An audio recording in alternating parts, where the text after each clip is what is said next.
میخانہ، مسجد اور دوستی۔ ہم تمہارے پیچھے کبھی مسجد گئے جو تم ٹوپی پہن کر ہمارے پیچھے میخانے تک کھنچے چلے آئے؟ انسان دوستوں، السلام علیکم۔ اللہ کے نام سے آغاز کرتے ہیں جس کی رحمت پرجوش اور شفقت رحیمی ابدی ہے۔ ادبی لطیفے کے سلسلہ نمبر 44 کے ساتھ آپ کی خدمت میں حاضر ہوں۔ دوستوں، آپ جانتے ہیں کہ لطیفے گفتگو کا حسن ہوتے ہیں، اور آج کا یہ لطیفہ ہماری ماضی کی معاشرتی رواداری اور آزادی کی وہ خوبصورت تصویر پیش کرتا ہے جو آج کے دور میں تقریباً ناپید ہے۔ واقعہ کچھ یوں ہے کہ برصغیر پاک و ہند کے نامور شاعر اسرار الحق مجاز اور جوش ملی آبادی لکھنؤ کے ایک شراب خانے میں داخل ہو رہے تھے۔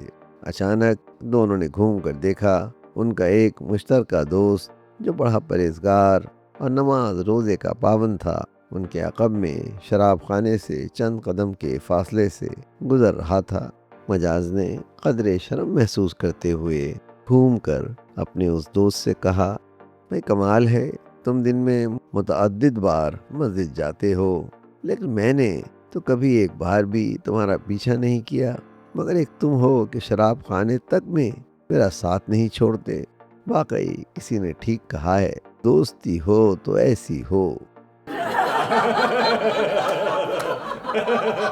امید ہے کہ آپ کو آج یہ اہل ادب ہستیوں کا یہ ادبی لطیفہ پسند آیا ہوگا، اور اگر اس سے ادب کی خدمت محسوس ہو اور ویڈیو اچھی لگے تو چینل کو ضرور سبسکرائب کریں اور ساتھ ہی ویڈیو کو لائک کریں۔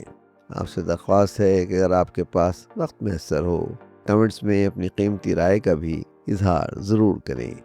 آپ نے اس ویڈیو کے لیے اپنا قیمتی وقت نکالا، اس مہربانی پر میں آپ کا بے حد مشکور ہوں۔ آواز و پیشکش سراج الدین۔